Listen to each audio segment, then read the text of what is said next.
Olá, pessoal! Aqui é a professora Deriane Gomes e agora nós vamos falar sobre a morfologia e o ciclo da leishmania. Bom, pessoal, na verdade, a gente já vai começar falando sobre leishmania com um pouquinho de polêmica. E a polêmica é justamente envolvendo o nome da leishmania. Alguns pesquisadores dizem que a leishmania causadora da leishmaniose visceral é a leishmania donovani infanto, como se fosse um complexo de leishmanias, mas sendo uma única espécie com linhagens diferentes. E aí, ela seria então sinônimo da leishmania infantum, sinônimo da leishmania chagas. Há autores que alegam que são três espécies diferentes: donovani é donovani, infantum é infantum e chagas é chagase. Bom, a gente não vai entrar nesse mérito. O que eu quero é que vocês tenham conhecimento que existem essas duas linhas. A linhagem de pensamento de que a leishmania donovani infantum é um único complexo e que todas pertencem à mesma espécie, ela é um pouco mais recente. A linha de pesquisadores, de parasitologistas que pensam que são espécies diferentes é um pouquinho mais antiga, mas enfim, abordo isso só para vocês ficarem atentos, porque eventualmente em um concurso vocês podem precisar então tender para um lado ou para o outro para encontrar uma resposta correta, uma alternativa correta numa questão. Os locais, os órgãos de predileção da leishmania são pele, fígado, baço, linfonodos, mas a gente pode encontrar ela aí numa diversidade de sistemas dentro do organismo de um hospedeiro vertebrado. Quem são os hospedeiros definitivos? Os hospedeiros definitivos são vertebrados. A gente a cada dia encontra um novo hospedeiro para a leishmania. Então vejam, é uma zoonose, então o homem é acometido. Os canídeos, de modo geral, são acometidos, cães, raposas, os gatos podem ser acometidos. E aí a gente tem uma infinidade de animais silvestres que são hospedeiros definitivos para a leishmania. A cada dia são aí relatados novos hospedeiros para a leishmania, a gente tem que ficar bastante atento em relação a isso, porque a gama de hospedeiros é muito grande. Então vejam, o rato preto, os guaxinins, chacais, fenecos, cachorros do mato, equinos já foram descritos como hospedeiros definitivos e a cada dia nós descobrimos novos hospedeiros. E quem é o hospedeiro intermediário? O hospedeiro intermediário é um mosquito que recebe o nome de Lutzamia longipalpis. Esse mosquito, ele tem os nomes populares de mosquito palha ou mosquito birigui. Mosquito palha porque ele é bem clarinho e mosquito birigui porque essa doença, né, um dos primeiros focos da leishmaniose foi ali na região de Birigui, Araçatuba. Então, o mosquito recebeu o nome dessa região. No mundo, a leishmania ela acontece na região da França, acontece também lá ao redor do Mediterrâneo, Irã, nas Américas, América Central e do Sul. E o que mais importa para a gente nesse momento é que ocorre no Brasil. Morfologicamente, pessoal, nós temos duas apresentações principais. A forma amastigota, que é essa forma que nós vemos à esquerda.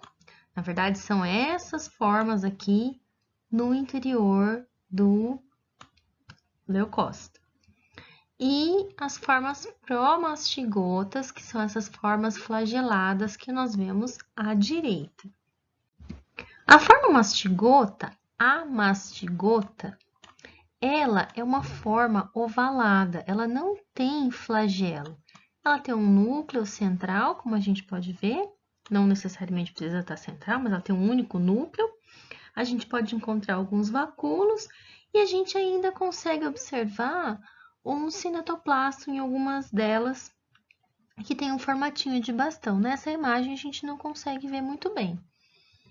Bom, temos também a forma pró-mastigota. A forma pró-mastigota é uma forma alongada e com presença de flagelos. Essa forma, ela pode apresentar também ainda algumas granulações, algumas vacuolizações, e é a forma que encontramos no hospedeiro intermediário, que é o mosquito, ao passo que a forma amastigota é encontrada no hospedeiro vertebrado, que é o hospedeiro definitivo. Pessoal, existem outras formas intermediárias, como por exemplo paramastigota metacíclica, mas nós não vamos entrar em detalhes, são detalhes demais. Para a gente entender o ciclo de uma forma simples, basta nos atermos às formas amastigota e promastigota.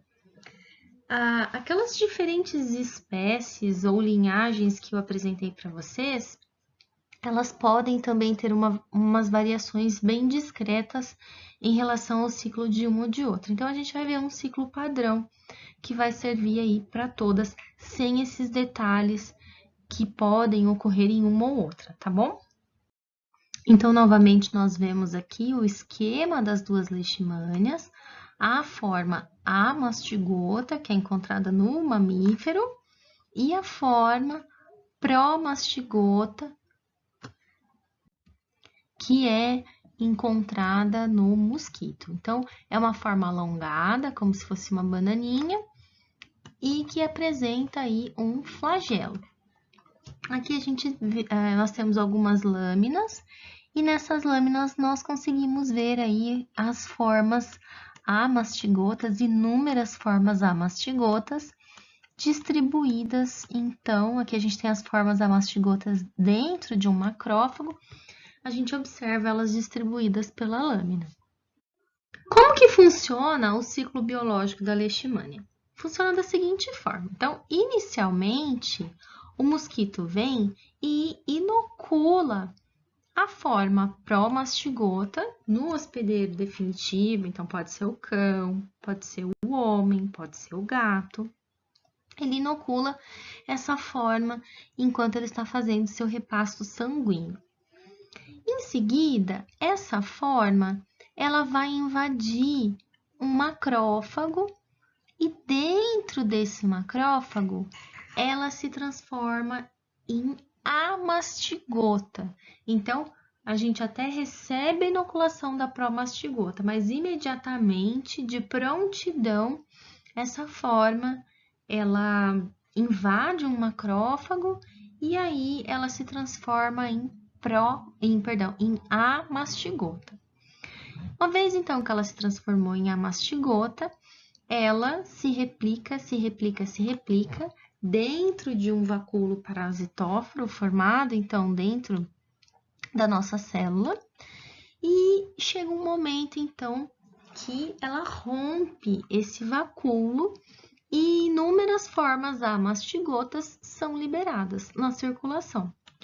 Essas formas, elas podem infectar novas células e ficar repetindo esse processo. Bom, e aí uma vez que ela infecta, então, novas células, de novo, ela vai formar um vacúolo. Dentro desse vacúolo, essas amastigotas conseguem se replicar e aí liberam inúmeras amastigotas. Bom, um outro mosquito, um outro Lutzomia longipalpis, vem fazer seu repasso sanguíneo e ele leva junto, né, com o sangue que ele acabou de ingerir, ele leva as nossas formas amastigotas. Dentro dele, nossas formas amastigotas transformam-se em promastigotas. As formas promastigotas, que são as forminhas alongadas e com flagelo, elas se dividem, então, se multiplicam dentro do mosquito, né? Se dividem e aí migram para a probóscide do mosquito, onde elas ficam prontas para ser inoculadas em um novo hospedeiro, fechando assim o ciclo. Então, novamente, nós temos um mosquito infectado fazendo repasso sanguíneo em um hospedeiro, né, um hospedeiro sadio, hospedeiro definitivo. As formas pró-mastigotas vão invadir os macrófagos.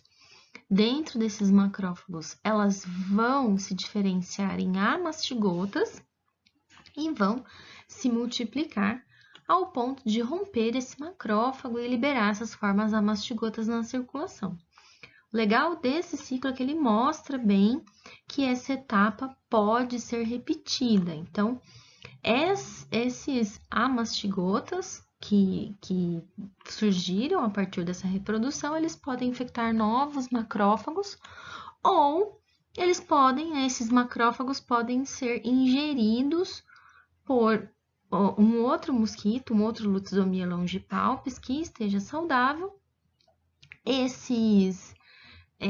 Essas formas amastigotas que foram ingeridas vão então se transformar em pró-mastigotas, vão se multiplicar, vão se dividir por fissão binária e vão se dirigir então para a probóscide desse animal e estarão prontas para ser inoculadas em um novo hospedeiro. Bom, pessoal, como eu sempre digo, aqui o nosso objetivo é morfologia e ciclo biológico, mas vamos ver alguns sintomas de leishmania só para vocês terem o gostinho. Então, a leishmania, quando acomete o animal, né, e está causando a leishmaniose, ela pode causar aí uma série de sintomas, como, por exemplo, aumento dos gânglios linfáticos, o crescimento exagerado das unhas, que é chamado de onicogrifose. A gente tem que tomar muito cuidado para verificar se, de fato, esse animal está com onicogrifose, está com crescimento exagerado de unhas, ou se ele está, por exemplo, com falta de desgaste, né? Porque tem animal que é muito ocioso, que vive sobre um piso liso, que não favorece o desgaste dessas unhas. Então, nesse caso, a gente vai ter aí um crescimento exagerado de unhas, ou melhor dizendo, a gente vai ter um desgaste deficitário dessas unhas, por isso que as unhas vão estar grandes. Esse animal pode apresentar perda de pelos, é comum a gente observar a presença de úlceras, principalmente em regiões assim próximas do focinho, próximo dos lábios, descamação na pele é frequente. Emagrecimento a gente observa, principalmente em casos crônicos, acompanhado aí de atrofia muscular, pode acontecer sangramento nasal, anemia, alterações aí em diversos órgãos, como por exemplo rins, fígado, a gente pode observar alterações em articulações. É muito comum um tipo de lesão que é a alopecia bilateral em forma de óculos, então a gente tem uma perda de pelo ao redor dos dois olhinhos. Não é patognomônico, isso não acontece única e exclusivamente na leishmaniose, mas é bastante frequente a gente encontrar esse tipo de alteração na leishmaniose. Bom, pessoal, essas são as referências utilizadas para a aula de hoje. E qualquer dúvida, fiquem à vontade para entrar em contato comigo. Até a próxima!